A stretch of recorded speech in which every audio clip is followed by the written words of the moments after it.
Assalamualaikum warahmatullahi wabarakatuh. Saya Revi Rifani dari kelas Biologi A semester 4. Di sini saya akan mencoba menjelaskan acara praktikum yang ke-8 ekologi umum, yaitu terkait dengan suksesi.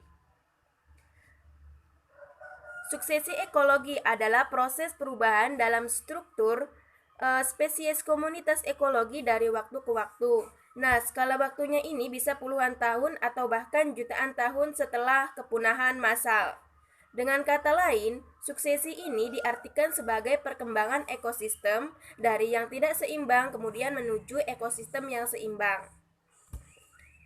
Suksesi ekologi sendiri dibedakan menjadi dua, yaitu suksesi primer dan suksesi sekunder.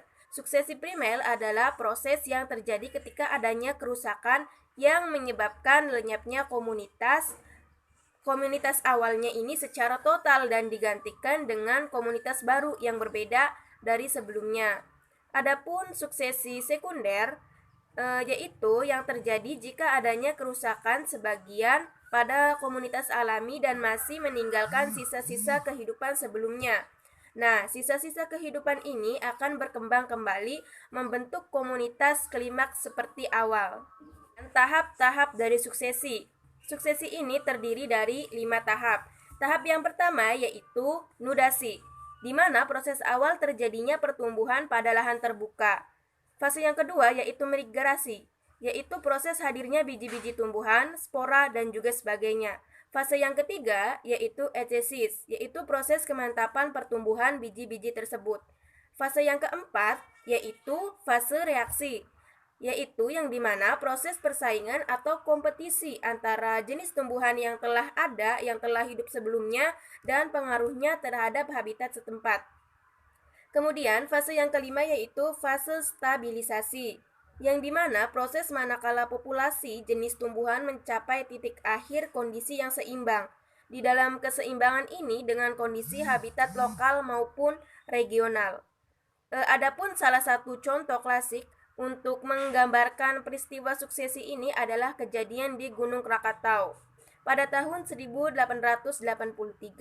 Gunung Krakatau ini meletus. Semua kehidupan di gunung tersebut musnah. Nah, kemudian 100 tahun kemudian, ternyata di Gunung Krakatau tersebut sudah terbentuk hutan kembali. Untuk proses pembentukannya, mula-mula yang berkoloni adalah sejenis lumut kerak atau lichen ya, dan beberapa jenis lumut tertentu. Kemudian asam-asam yang diekskresi oleh lichen itu menghancurkan substrat buatan dan menyediakan sedikit tanah. Partikel tanah tambahan terbentuk karena penghancuran oleh iklim dan terbawa oleh angin. Kemudian penghancuran dan pembusukan terhadap lichen dapat menambahkan sedikit humus sehingga lumut lain juga menetap. Setiap musim terdapat pertumbuhan baru yang lama membusuk. Yang membusuk ini menyediakan humus. Kemudian tidak lama tersedia cukup tanah untuk paku-pakuan dan kemudian tumbuhlah rerumputan yang diikuti dengan tumbuhan semak atau perdu.